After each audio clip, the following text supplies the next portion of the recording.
menos de um minuto aí a gente conversa. Vamos deixar assim já conectado, tá? Tá bom. Aqui, primeiro isto. Aquele currículo que eu te passei, assim, você vai falar alguma coisa que eu não vou falar, né? Ou você quer que eu comente? Não, exatamente, na sua autoapresentação. Tá? Vamos tocar aqui.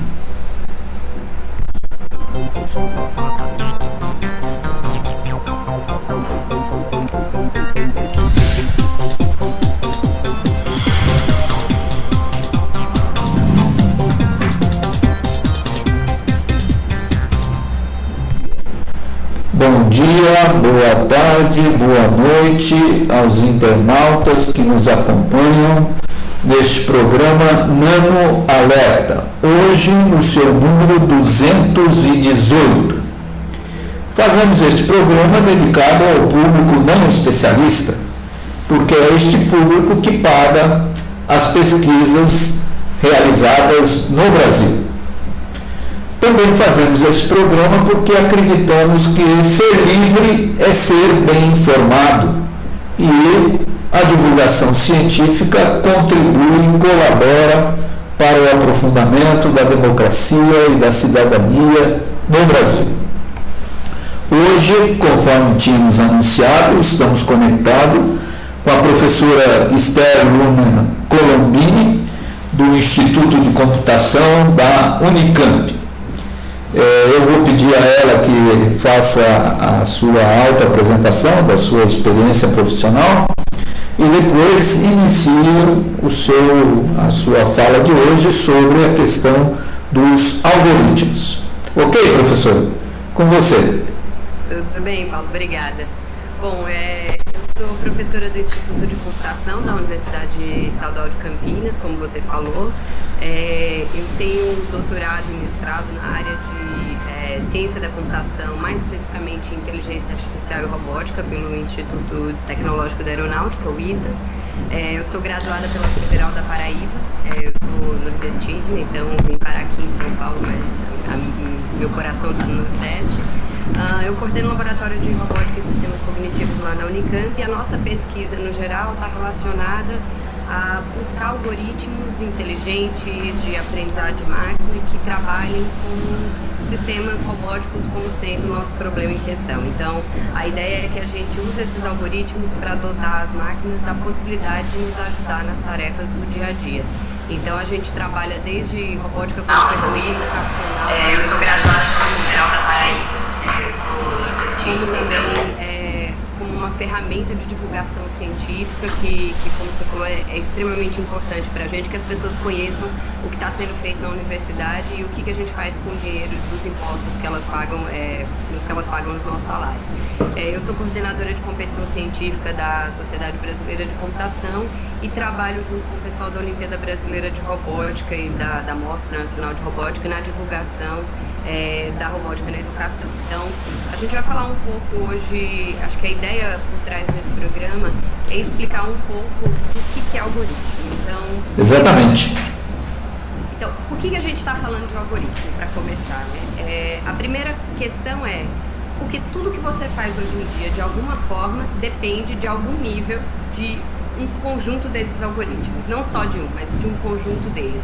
Seja você pegar o teu celular e passar uma mensagem no WhatsApp, assistir esse vídeo, por exemplo, comprar uma passagem aérea, fazer um exame de ressonância magnética, passar na farmácia para pegar um remédio. Em algum nível, tudo que você faz hoje em dia depende de um algoritmo ou de um conjunto deles. Então, esse termo não é novo. Na verdade, ele foi cunhado, antes da gente falar um pouquinho do que ele é mais especificamente, vou contar um pouco da história, mas ele foi cunhado no século IX, na verdade, graças à latinização do nome de um matemático persa que escreveu um documento, na verdade não tinha necessariamente a ver com a questão do algoritmo, mas na hora de traduzirem, colocaram o nome desse matemático como sendo, colocaram o nome dele como sendo o equivalente a um algoritmo. E acabou sendo a base para esse nome, mas foi só no século XX que a ideia do algoritmo foi mais trabalhada e necessariamente formalizada. apesar dela ter uma conexão muito forte com os princípios assim, matemáticos, e a gente vai entender um pouco mais para frente, mas foi mais no século XX, com a ideia do computador e o surgimento mesmo dos computadores, que os algoritmos foram formalizados. Em última instância, com a definição do que é uma máquina de Turing. Então, acho que algumas pessoas já assistiram um filme por aí, o Imitation Game, mas que mostra o Alan Turing, um matemático famoso britânico, construindo uma máquina para decriptografar as mensagens dos alemães durante a Segunda Guerra Mundial, mas foi um artigo famoso do Turing que definiu o que seria uma máquina de Turing. E efetivamente um algoritmo é, para a gente, alguma coisa que pode ser simulado por uma máquina de Turing, por um sistema completo de Turing. Mas vamos falar para leigos o que é um algoritmo. Informalmente é uma receita. Por exemplo, eu quero fazer um milkshake de chocolate. Então eu vou precisar pegar o sorvete, pegar uma colher para tirar o sorvete do pote, eu vou precisar abrir o pote, eu vou precisar pegar um liquidificador, colocar o sorvete dentro do liquidificador, depois colocar leite e bater esse milkshake, colocar num copo e aí eu posso me deliciar com o meu milkshake. Mas tem gente que vai poder colocar mais coisas no milkshake e a definição dessa receita pode ser tão complicada quanto eu queira. Então, informalmente, a gente fala que um algoritmo é um conjunto de regras que precisamente definem uma sequência de operações para realizar uma determinada tarefa. Então, a gente vive executando algoritmo no dia a dia. Então, a gente executa um algoritmo para tomar banho, executa um algoritmo para dirigir o carro, mas a gente não necessariamente fica processando sobre ele para saber o que a gente está fazendo. Tá? Então, um pouco mais formalmente, aí a gente volta para essa ideia da definição da máquina de Turing, e aí a gente diz que um algoritmo pode ser considerado qualquer sequência de operações que pode ser simulada numa máquina de Turing completa. Tá? Mas a gente ouve muito falar hoje em dia de programa de computador, né? Qual é a relação entre algoritmo e programa de computador? Basicamente, o algoritmo pode ser escrito, pode ser definido em qualquer formato, numa linguagem de mais alto nível, que a gente chama de pseudocódigo, ou seja, eu não tenho necessariamente que definir um algoritmo utilizando uma linguagem específica. Eu posso fazer um algoritmo usando um fluxograma, então uma versão gráfica, né, de um algoritmo. Eu posso escrever um algoritmo utilizando o português e assim vai. Só que a gente quer efetivamente que os algoritmos hoje em dia sejam executados por computadores. E os computadores não falam português, pelo menos ainda, e não com a linguagem, o informalismo que a gente fala normalmente na linguagem natural. Isso é um objetivo futuro, acho que, dos grandes sistemas, mas no momento isso não é o que acontece. Os algoritmos, as máquinas, no final das contas, falam lá embaixo se tem um determinado nível de tensão ou não tem, se tem passagem de corrente, não tem. Então, existe uma linguagem que é uma linguagem falada pela máquina, que é aquela linguagem que ela consegue entender. Então, como é que eu faço para um algoritmo que eu defini bem num nível mais alto, como é que eu faço que ele possa ser entendido, compreendido e executado por uma máquina que não fala essa linguagem? Aí a gente constrói os nossos programas. Então, os programas são sequências desses comandos, ou seja, são algoritmos que foram escritos numa linguagem muito mais próxima da máquina, mas que ainda vai ser traduzida para uma linguagem que a máquina sabe falar e ela sabe executar a partir daí. Então, quando você tem um programa de computador, você tem que escolher uma linguagem de programação. Hoje em dia, por exemplo,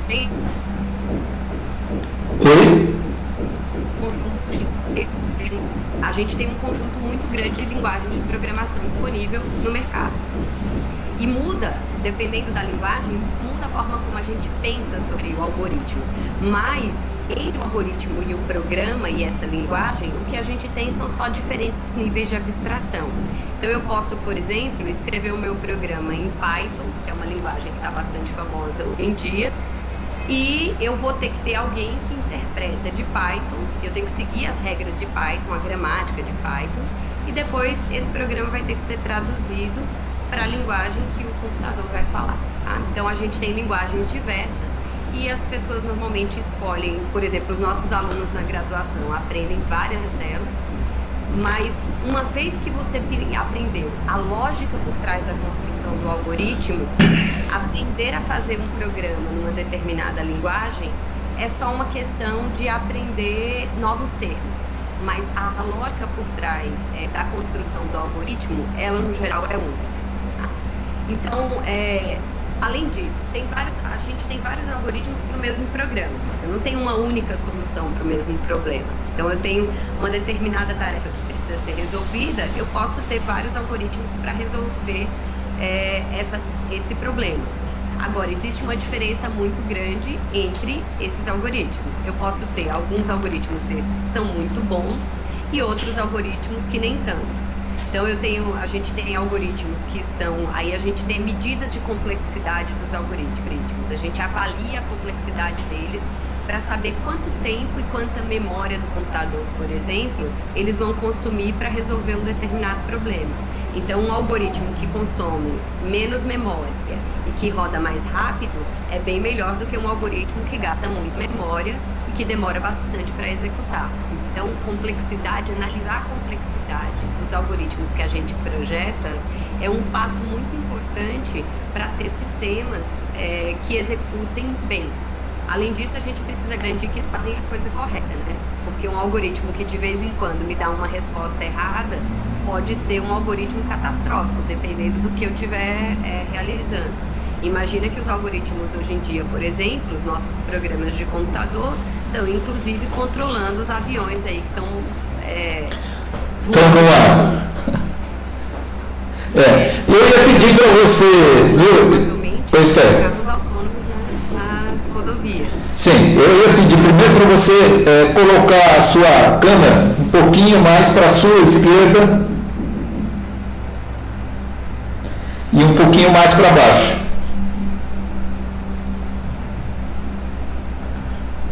Oi? Oi? Alô, alô? Alô? Ah, saiu.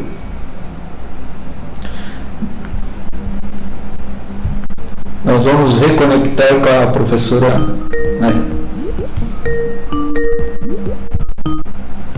Oi? Oi, Paulo, acho que a gente caiu.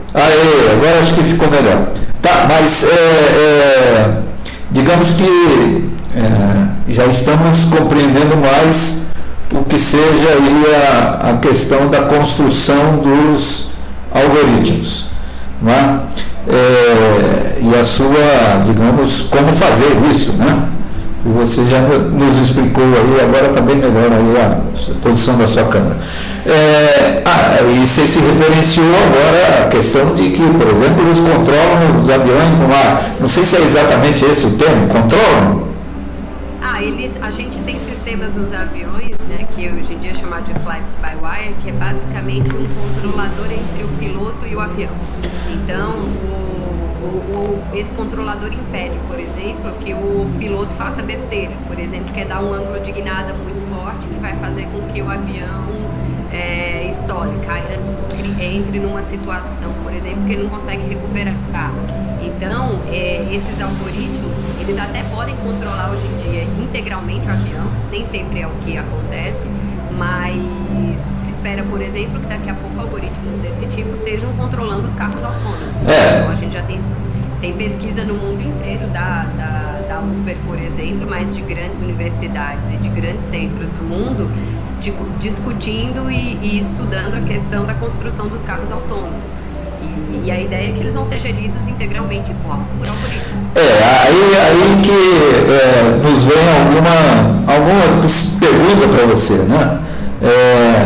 Então, na construção desse algoritmo, né, de carro sem condutor, né,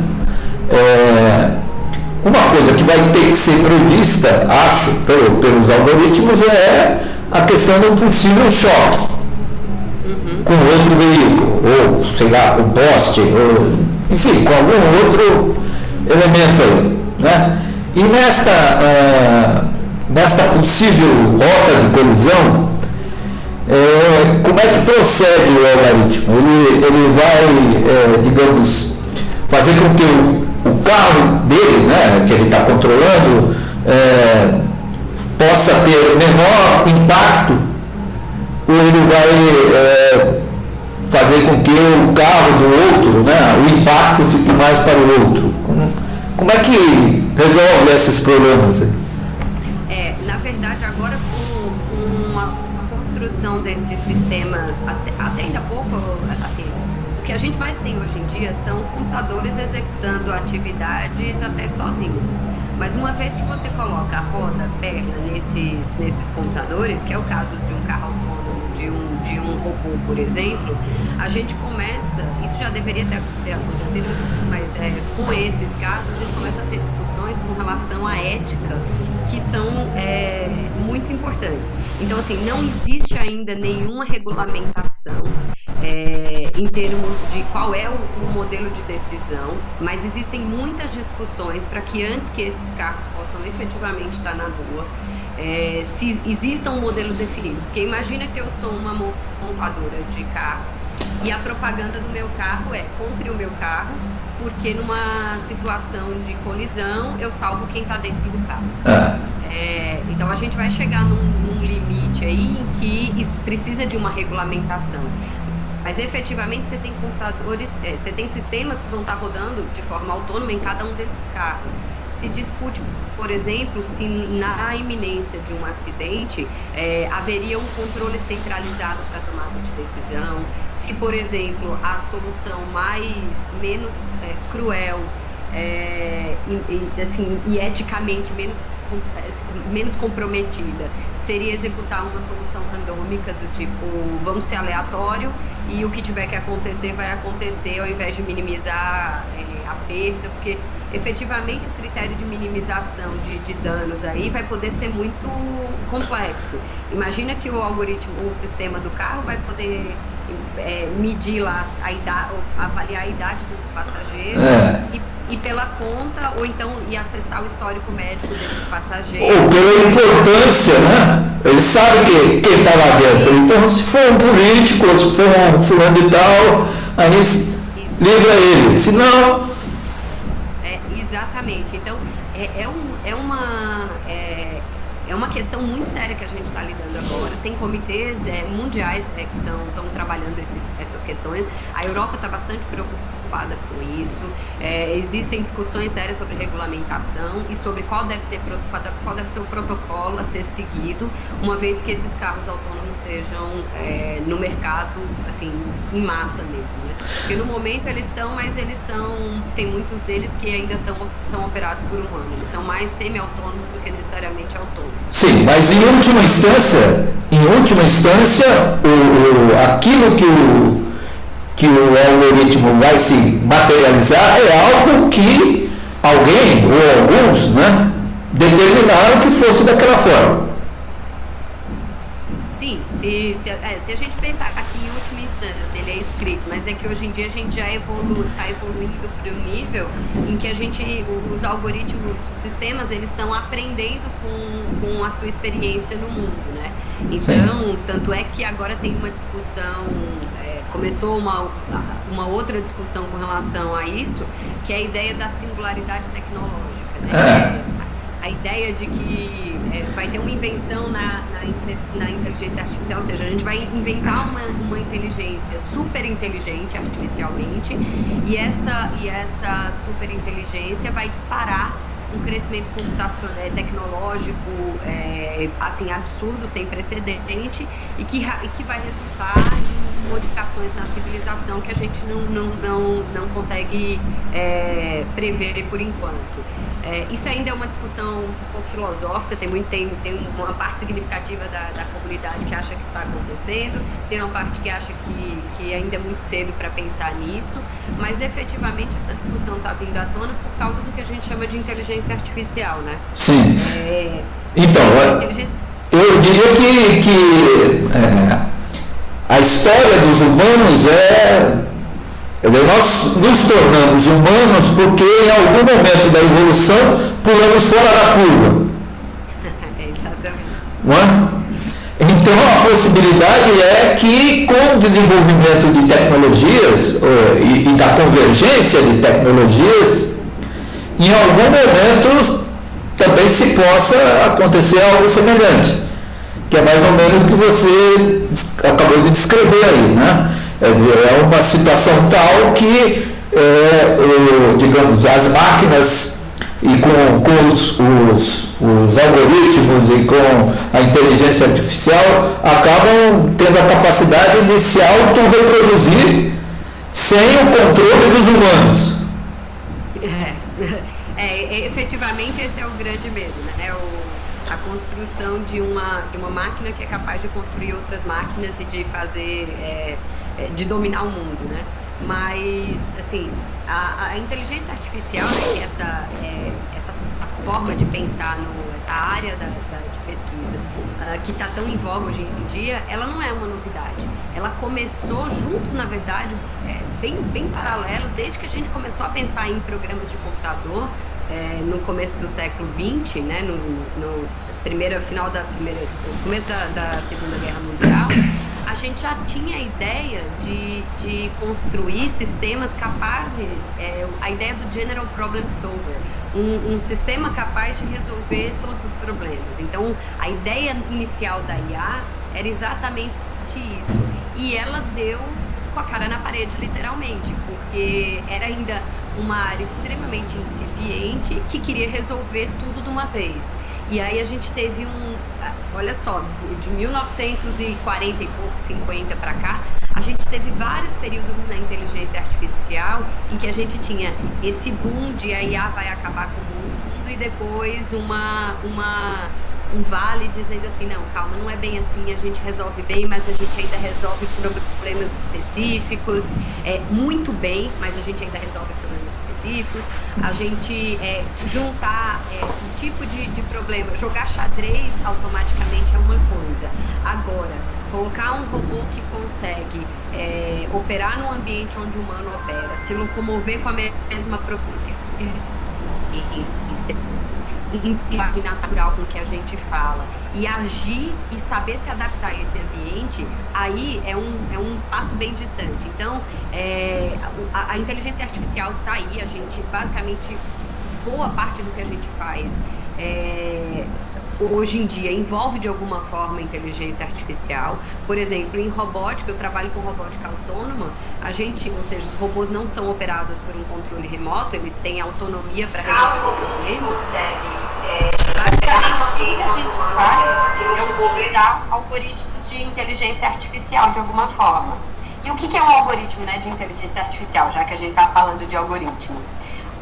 Basicamente, quando a gente não consegue escrever um algoritmo que computacionalmente, em tempo viável, resolve o problema, ou quando a gente não sabe mesmo como é que a gente resolve o problema, aí é o que a gente chama, quando entra a tal da inteligência artificial.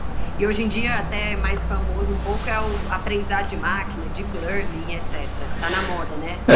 Eu não sei se você viu uma notícia aí, há uns 15 dias, sei lá, mais ou menos, aí na Folha de São Paulo, em que um fulano, um trabalhador lá de uma certa empresa americana tinha sido despedido pelo processo de inteligência artificial, pelo algoritmo.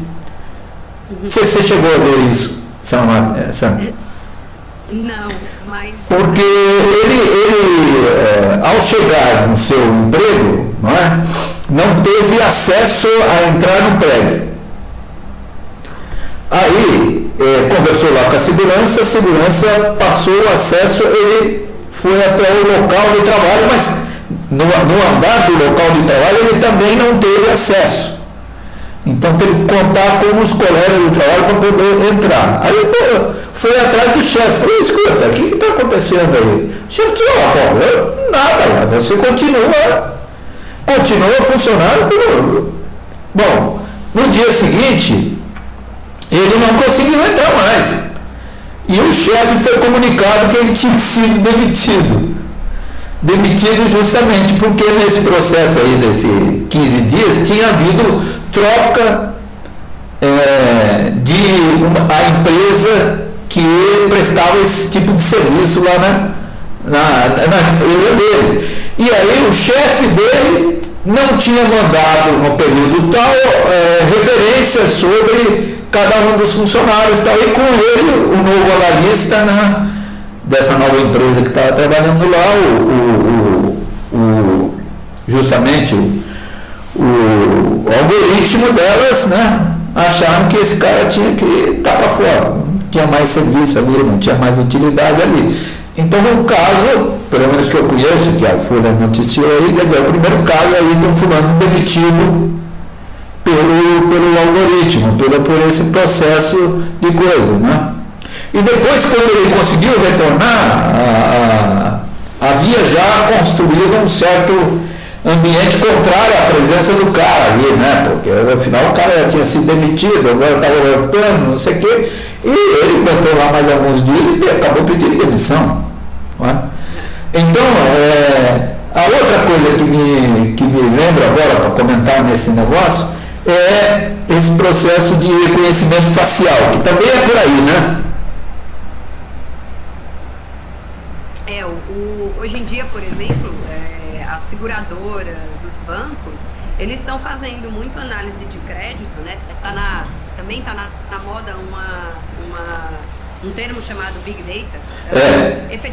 Efetivamente, tudo que a gente faz no mundo hoje em dia gera dado, né? Então, a gente tira foto no celular. Antigamente, você comprava um filme lá para 12 fotos e ficava escolhendo a melhor pose e torcendo para todo mundo ter sorrido na foto, porque você só ia revelar 12 fotos depois.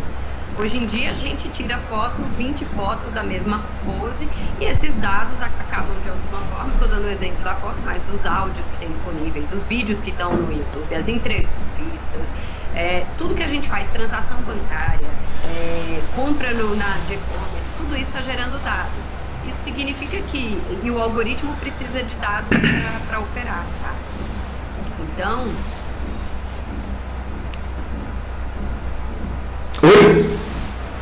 Oi? Alô?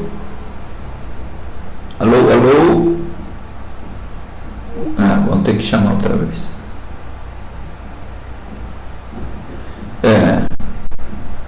Ela caiu, então vamos chamá-la novamente.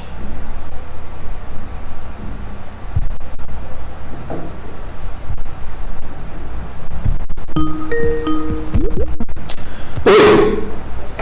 Você veja que de vez em quando as coisas nas tecnologias travam, né? A rede não ajuda às vezes, né? Exatamente. Mas vamos em frente.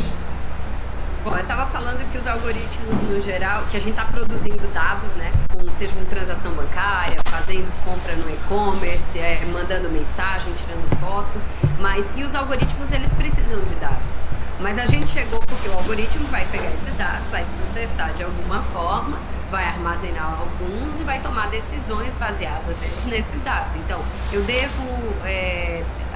eu sou uma seguradora e você aplicou para receber para comprar um seguro comigo, contratar um seguro comigo.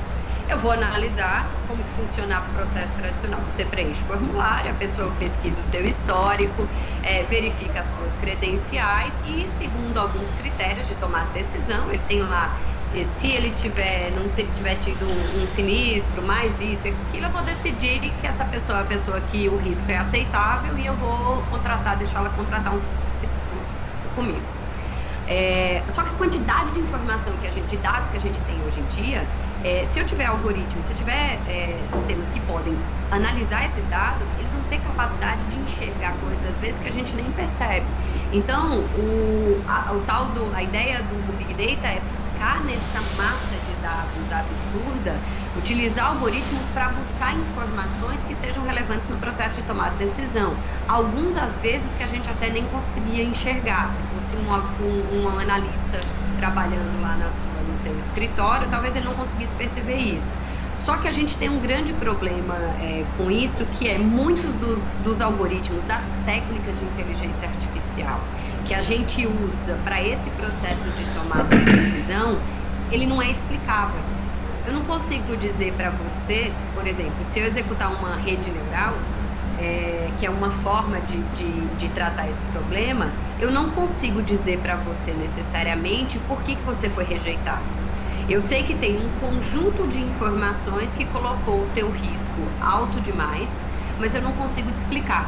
Então, mas já tem uma outra gama de técnicas dentro da IA que a gente consegue te dizer, olha, você não foi aceito por isso, mas às vezes o motivo chega a ser ridículo dependendo do problema que você está tratando. Então, por exemplo, às vezes a máquina mostra para você que se a pessoa quiser melhorar o índice de risco dela, ela deveria, por exemplo, visitar mais a mãe. Fala assim, qual é a relação entre melhorar o meu índice de crédito e visitar mais a minha mãe? Ela não é direta, mas provavelmente o sistema percebeu num conjunto de correlações lá que quem visita a mãe paga mais em dia ou faz alguma coisa, mas como é que você explica para o cidadão para o qual você não vai dar o crédito, ou então para dizer que ele deve melhorar mais o crédito dele, que ele deve visitar mais a mãe. Então, eu estou dando um exemplo bem absurdo, mas é que o que a gente tem agora com a IA é que para esse, por exemplo, no caso da pessoa que foi demitida, você às vezes tem percepções do sistema sobre os dados e sobre o que está acontecendo, que você nem é capaz de deixar, assim, você não é capaz nem de formalizar o que aconteceu, mas segundo todo o estudo que foi feito ali, todo o processo que o sistema rodou, ele percebeu que aquele funcionário, por exemplo, não é mais importante para a instituição. E o chefe não teve como reverter isso. Não, e tem, de novo, lembrando desses sistemas autônomos, essas tomadas de decisão que no final vão ser autônomas, elas precisam ter alguma regulação, tanto é que para dar crédito ou não para a pessoa, pelo menos uma parte desse algoritmo, do porquê que a pessoa não recebeu, precisa ser explicado, tem uma regulamentação para isso. Você não pode simplesmente dizer, não, eu não te dou o crédito, ou então você não pode ser segurado por mim. Você tem que ter pelo menos, acho que uma porcentagem dos motivos tem que ser liberado para que você saiba como o teu perfil está sendo avaliado. Oi? Então, existe novamente uma preocupação de formalização, de regulamentação por trás desses sistemas autônomos. Então, quando a gente está falando principalmente de inteligência artificial, de robótica autônoma, que vai estar nas casas, que vai estar ajudando você a operar em ambientes dos mais diversos possíveis, a gente precisa dessa preocupação. A preocupação com o dado, mas a preocupação também com o que vai ser feito daquele dado. E como é que eu vou saber o que foi feito com aquele dado? Exatamente. Eu não sei se você teve a oportunidade ontem de ver o Fantástico. Não. Ontem havia, nas vezes anteriores aí também, uma repórter do Fantástico atravessou lá o rio Yangtze, lá da China. E ontem foi a final da viagem lá em Xangai. E ela comentou, digamos, rapidamente, que ali na China tem 200 milhões de câmeras. Né? Uhum. Então, ali em Xangai, né? E que certamente o governo tinha o controle de todo mundo pela essa, não só por essa, mas aquela colocou, se referenciou, foi a de análise facial. Não é? Inclusive foi num supermercado em que ela comprou lá o que quis e na hora de pagar foi só ser reconhecida facilmente e o débito foi em sua conta bancária. Não é? Então, esse problema do reconhecimento facial também já deu o que falar em outras ocasiões, como, digamos que o processo indicando que aquela pessoa teria alguma preferência sexual, não é? Ou indicando que aquela pessoa seria homossexual ou seria bissexual, enfim, não é? Então essas coisas acabam por ter um reflexo, né, direto nas questões das relações sociais, né? Então você imagina um país como a China, com sei lá quantos milhões de câmeras a controlar todo cidadão, o governo tem, digamos, um controle ali sobre a população que talvez nunca na história da evolução da humanidade se teve, né? O outro é esse, que em diversas circunstâncias você pode aleatoriamente, né, sem que você tenha algum contato, ser carimbado como alguma coisa, né? Uhum.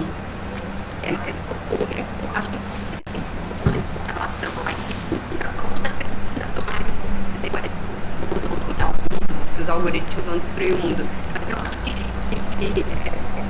tem um problema aí anterior, que é, como tudo em relação à tecnologia, é o uso que se faz dela, né? Então, a tecnologia deveria servir para o bem e para o bem-estar da humanidade. Esse é o princípio, assim, da busca por essa evolução tecnológica. E não é necessariamente o que a gente vê. Então, as pessoas falam que é um problema, que o algoritmo é um problema, a gente tem que entender que, em última instância, o uso dele está sendo feito por humanos. Então, eu acho que a gente precisa discutir muito mais uma reumanização da tecnologia, da engenharia, do porquê que as coisas são criadas. O uso e a construção está sendo feito pelos humanos, né? Exatamente. Então, mas assim, do mesmo jeito que a gente tem energia nuclear alimentando cidades inteiras e sendo usada em benefício de algumas atividades, você pode usar para construir uma bomba atômica, né? Então, o avanço científico, ele não é necessariamente o problema. O problema é o uso que o humano, como o humano está enxergando esse avanço científico e trazendo ele para o poder, para ter domínio sobre os outros. Toda vez que alguém me fala desses modelos, a gente tem um filme, né, o Minority Report, é um filme com Tom Cruise, que você vai andando na rua e o sistema vai te reconhecendo e já fala, oi, você veio aqui 2 semanas atrás, comprou tal calça jeans, quer outra, tal. E aí a gente, mas o próprio filme é uma sensação, assim, você mostra uma sensação de controle. Só que eu acho que é engraçado, porque George Orwell já falou disso há muito tempo, né? Já discutia esse Big Brother, a ideia de você ser vigiado o tempo inteiro e de não ter essa liberdade com alguém que está o tempo inteiro te observando e dizendo o que você deve fazer, ou então pelo menos ditando o teu comportamento, já faz um tempo. Mas com a gente chama de assinatura digital, né? Tudo que você faz hoje em dia nem precisa desse sistema de câmera. Se você pensar bem, ó, se eu sair de Campinas e decidir ir para São Paulo, eu tenho sem parar no meu carro. Isso significa que eu sou monitorada. Eu sei, se eu parar no posto para abastecer, alguém sabe, porque eu passei meu cartão de crédito. Depois, se eu passar no sem parar ou nas câmeras que monitoram a rodovia, eu estou sendo acompanhada de alguma forma. Se eu passar do limite de velocidade e tiver uma multa, aí é que eles têm certeza de que eu estava lá. Entrei na cidade, decidi tomar um cafezinho, alguém sabe onde eu estou. Então, efetivamente, se você tem um celular com GPS... Aí não precisa de nada disso que eu falei, alguém pode estar te seguindo o tempo inteiro. Então, e algumas teorias de conspiração falam que podem estar escutando pelo microfone, vendo pela câmera e etc, mesmo sem você esperar que isso aconteça, né? Mas eu acho que tudo isso agora, com a evolução que a gente tem tido na computação, a gente tem poder, os algoritmos evoluíram, mas as máquinas evoluíram. Então, as máquinas evoluíram, inclusive com a contribuição da nanotecnologia, né? Que vai dando suporte para que tenham mais capacidades de armazenar dados, de fazer todas essas operações aí, né? Pois é, o que a gente consegue fazer hoje, o que eu tenho de computação embarcada num celular hoje em dia, é muito superior a alguma coisa que eu tinha num desktop anos atrás. Então, a gente realmente, e os algoritmos, e tudo isso que a gente está discutindo da inteligência artificial, do Big Data e etc., só é possível porque a gente tem esse aumento computacional, você tem essa distribuição de computação pelo mundo e essa capacidade realmente de processar mais dados, de tirar informação a partir disso. Mas tudo isso vem com uma responsabilidade, né? E a responsabilidade mundial no momento é exatamente discutir, não necessariamente limite no sentido de dizer não faça isso, mas é de regulamentar e dar os limites éticos e morais para o uso desse tipo de algoritmo, de sistema. Então, essa é uma discussão que eu acho que vai pautar não só a academia, mas os governos nos próximos anos. Se a gente não quiser deixar para se preocupar com algo depois que aquilo acontecer. Digamos que essa área nós poderíamos denominar de ciência dos impactos. Né? Quais os impactos decorrentes desta, digamos, do outro lado, né? A ciência da produção. Né? A ciência da produção evoluiu bastante rapidamente, de tal forma que as máquinas tenham toda essa capacidade de fazer todos esses processamentos que admitem todos esses algoritmos para fazer as funções as mais variadas. Não é? E aí a minha pergunta para você é o seguinte, tendo em conta essas duas ciências, ciência da produção e ciência do impacto, como é que você acha que tem sido o financiamento das pesquisas nesses dois campos? Eu acho que você tem a forma de pensar, a forma de produção, apesar de eu não recebe tanto é que hoje em dia as empresas que têm maior valor no mundo são as empresas detentoras dos dados, né? Dos dados das pessoas sobre os dados mundial. Mas eu acho que tem eu acho que é uma que a gente tem que dar na ciência da forma digital, principalmente no século XX, que foi a questão de dissociar muito as ciências das pesquisas básicas. Não necessariamente tão fácil que vai chegar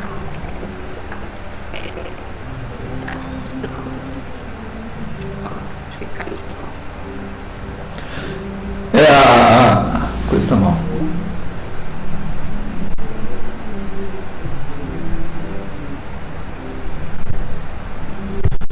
Estamos aqui para conectar outra vez com a professora.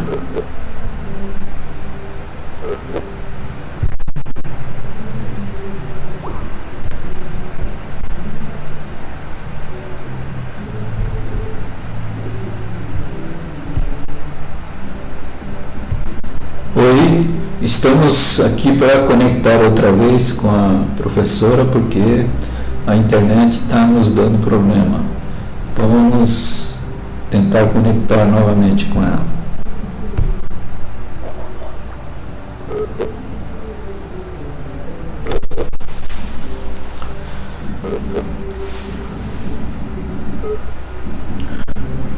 Está offline. Ué, mas ela não aparecia offline agora. Aparecendo online. Vejamos o que acontece.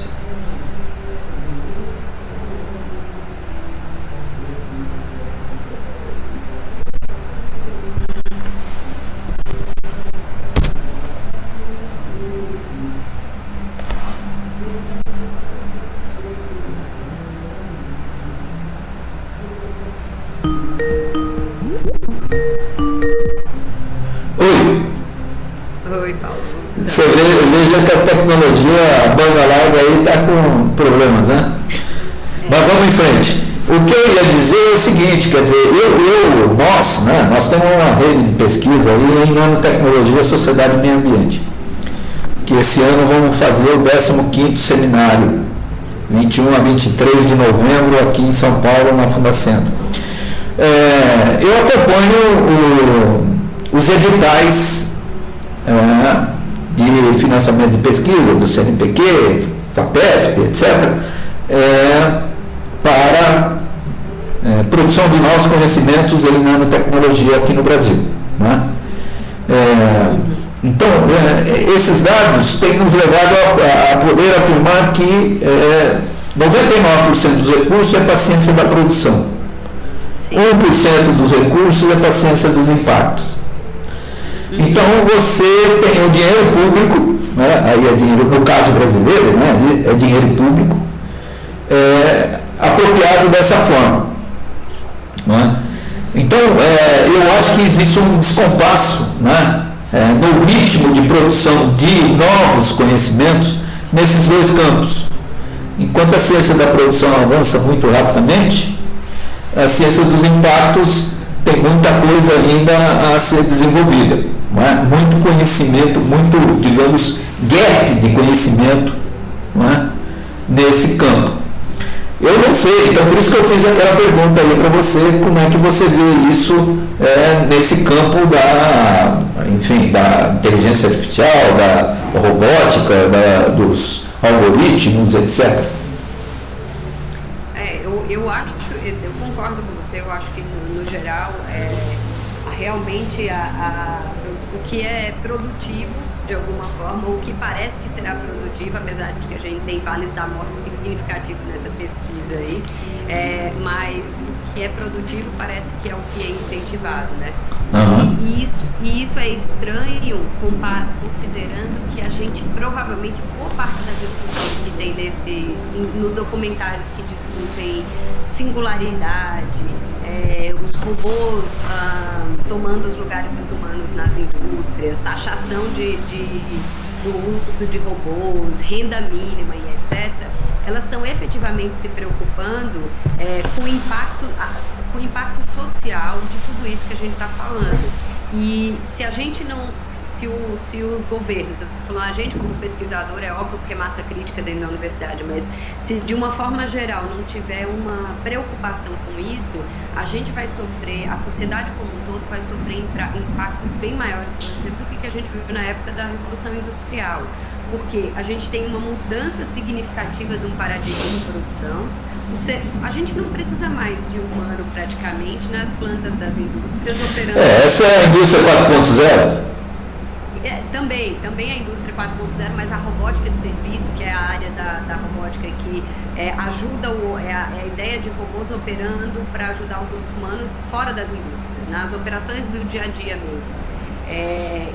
Assim, como é que a gente vai tratar, no momento, eu li um artigo um tempo desse, de um professor do MIT emérito, o Brooks, que é um dos pais da robótica, assim, e ele fala que a gente tende, ele usa palavras de outro autor também, mas ele fala que a gente tende a superestimar o impacto a curto prazo da tecnologia e subestimar o impacto a longo prazo dela. Então, por exemplo, a gente nunca imaginou que o GPS, quando ele foi criado, significaria o que ele significaria hoje e seria usado para o que ele é hoje. Estou dando um exemplo bem prático, mas e que isso efetivamente faz com que a gente tenha uma visão muito limitada do que precisa ser discutido. Então, que a gente deveria parar de se preocupar muito com o que vai acontecer nos próximos 2, 3 anos, porque efetivamente, provavelmente a gente está superestimando, mas a gente provavelmente está subestimando de uma forma geral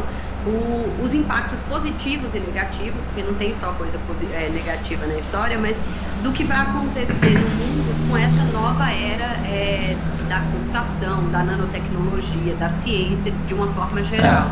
Então, se discute muito que a gente deveria pensar mesmo nesse novo ambiente social, onde criatividade é mais importante, as habilidades que a gente precisa do humano agora não são necessariamente as mesmas que a gente está preparando na escola mais, nem na universidade. Então, realmente, falta muito estudo e financiamento público também. Mas no caso brasileiro, 5 anos é longo prazo, né?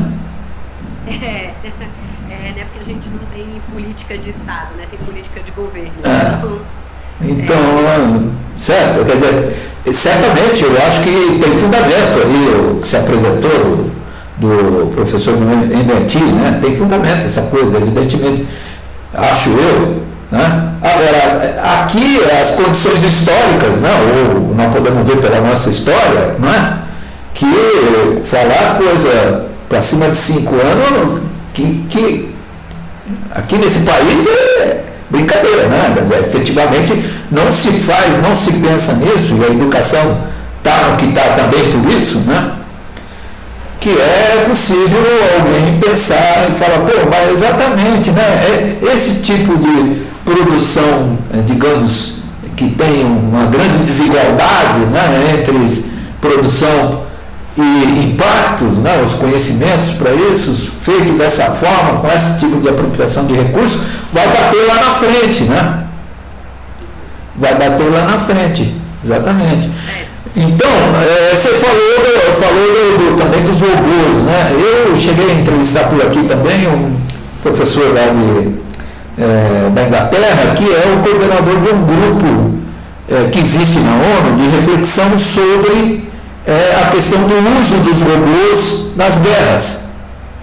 Não é? Eles têm procurado, é um grupo bastante grande, tem procurado refletir só quais as consequências, não é? E também fala da questão da regulação, no sentido de que a introdução de robôs nas guerras, né, teria uma série de consequências. Não é? Não estão tendo robôs em terras, pelo menos não noticiado exatamente, mas tem no ar, né? Tem os drones fazendo muitas coisas aí que de vez em quando a gente fica sabendo, que atacaram lá no Afeganistão, lá na Síria, sei lá, esse diabo de guerra que estão por aí, né? Desde a ideia dos mísseis, né, que eles já tinham teleguiados, agora até esses veículos aéreos não tripulados, que são usados para fazer a busca no local, o monitoramento e a detonação, que assim, a gente tem muita discussão sobre quem deve ser responsabilizado e se der errado. Primeiro que para mim já deu errado, porque soltou a bomba, mas e se ao invés de o argumento é que vai ter, que a bomba vai afetar o terrorista ou algo assim, sem discussão por isso, mas e se o algoritmo der errado e você atingir, como já aconteceu, hospitais e lugares onde civis estão, exatamente, não tem nada a ver com a história. Quem é responsabilizado por isso, né? Não tem, quem fez o algoritmo, é o país que colocou ele em operação, é quem apertou o botão que lançou. Porque isso é operado lá na Califórnia, né? E não sei se você ficou sabendo, aconteceu isso que foram investigar uma dessas ações, né, que deu errado o negócio, foram investigar. E aí chegaram à conclusão que quem pilotava o negócio lá na Califórnia não era um militar, era uma empresa terceirizada. Então, até nessas coisas tem essa coisa da terceirização. E aí, quem é o responsável? Pois é.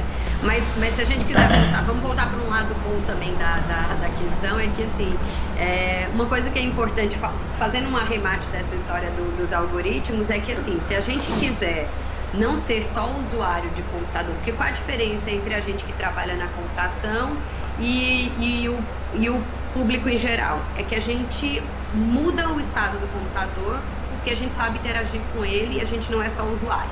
Então, a ideia de conseguir ensinar pessoas, que elas deixem, ensinar uma próxima geração, que ela deixe de ser só usuária e passe a ser também, tenha o conhecimento para modificar, é o que está fazendo, por exemplo, a gente se preocupar em levar pensamento computacional ou ensino de programação, por exemplo, para as escolas. Então, a ideia é que a gente ensine as nossas crianças, e inclusive com todas essas discussões voltadas nos projetos pedagógicos que são feitos, a gente discute inclusive as questões éticas associadas à construção desses algoritmos. Mas é ir para a escola e desde cedo colocar essas crianças dentro desse cenário novo. Elas precisam de alguma forma dominar essa tecnologia, porque se elas dominarem, o mundo está à disposição, porque ela pode fazer novos sistemas para construir filtros de música, ela pode, assim, ela não precisa mais ser só um usuário do computador, ela passa a ser um modificador daquele sistema. Então, assim, a gente tem uma preocupação grande, por exemplo, com isso, em trazer essa lógica, esse pensamento computacional para as gerações novas, e muito disso é feito com divulgação científica.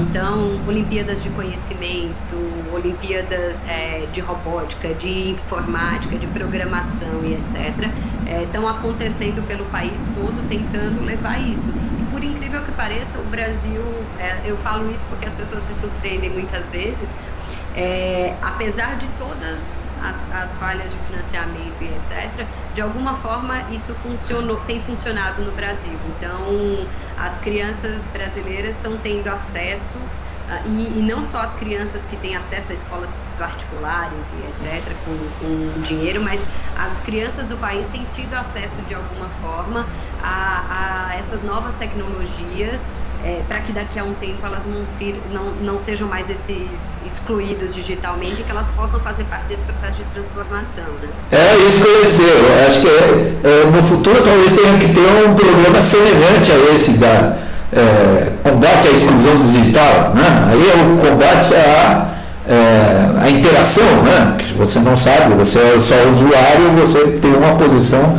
diferente dessa de só usuário, né? É importante isso que se faça agora, né, para você ter no futuro um contingente menor de excluídos, né? Nós pensamos também isso do ponto de vista da nanotecnologia. Quer dizer, a nanotecnologia, será que no futuro nós vamos ter que fazer um programa de recuperação para os excluídos nanotecnológicos, né? Então também tem isso. Agora, eu acho que essa atividade que você se referenciou aí, de Olimpíadas, etc., né, traz também, digamos que, como é que eu poderia expressar? A possibilidade de que os alunos possam ter uma reflexão para além daquilo que ele aprende na sala de aula, né, porque nas Olimpíadas provavelmente ele vai se deparar com um problema que ele não teve lá na sua sala de aula, ou cotidianamente não analisou aquilo lá. Ele vai ter alguma coisa, digamos aí, nova, pelas quais ele vai ter que fazer alguma reflexão em cima com a informação que ele detém, né, para, se for algum problema, tentar solucionar alguns desses problemas, né? Exatamente, a gente busca muito isso, trabalhar necessariamente essas competências, essas habilidades do ser social, daquele que enxerga o problema do mundo e tenta achar soluções para ele. Então a gente vê muito isso nessas atividades que a gente faz. Por exemplo, tem uma mostra de robótica em que uma das coisas mais comuns que a gente vê são as crianças vendo problemas dos amigos ou da comunidade e buscando o ferramental, tanto do que eles viram na sala de aula, mas do que eles não viram, mas que eles estão curiosos para poder resolver esse problema. Eu tenho um amigo que é deficiente visual, então eu vou projetar uma bengala robótica para ele, para ajudar ele a poder se locomover na rua. Ou então eu tenho um problema com as cisternas com o saneamento na minha região, e eu proponho a construção de uma cisterna automática e etc. para melhorar a questão na região. Então, assim, é muito interessante ver como essas iniciativas, elas trabalham outras questões, que é o ser social. Apesar da tecnologia estar aí sendo mediador, é exatamente isso que a gente busca. A gente busca que eles peguem o conhecimento do que eles viram na sala de aula, transcendam esse conhecimento, né, para tentar buscar soluções para problemas que às vezes que a gente conhece, mas que quando ele se insere naquela realidade, traz isso para a busca do ferramental, aí as coisas fazem, como se o ciclo fechasse e as coisas fazem sentido. Então, a gente tem buscado esse tipo de desenvolvimento porque efetivamente é o que a gente entende que deve ser sair da formação desses alunos.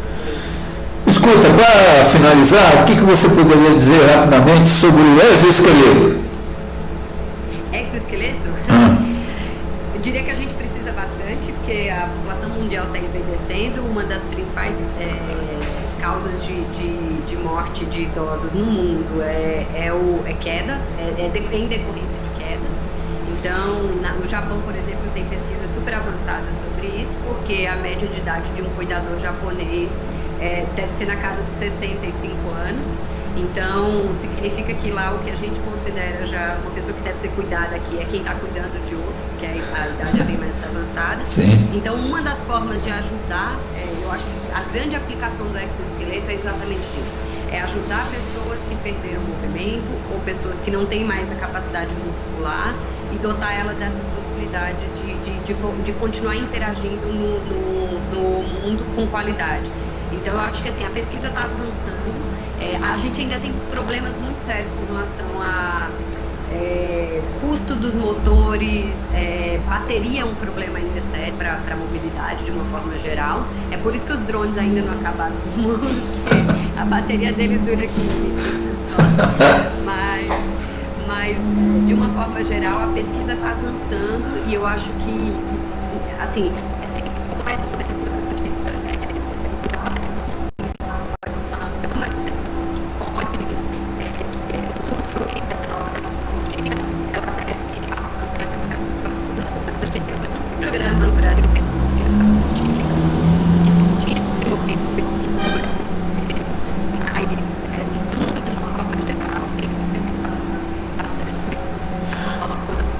novas formas de levar isso mesmo para o usuário final. Ok. Esther, eu quero agradecer muitíssimo aí a sua atenção para com o nosso programa, a sua contribuição, e espero ter outras oportunidades. Você, quando estiver aí encerrando algum tipo de pesquisa que você estiver fazendo, que quiser expor para a gente os resultados, a gente pode marcar outro programa aí para ouvi-la novamente. Eu que agradeço a oportunidade. Eu sempre vou falar sobre ciência, tecnologia, educação e etc. Tá bom, obrigado, hein? Até mais. Até mais. Bom dia. Tchau.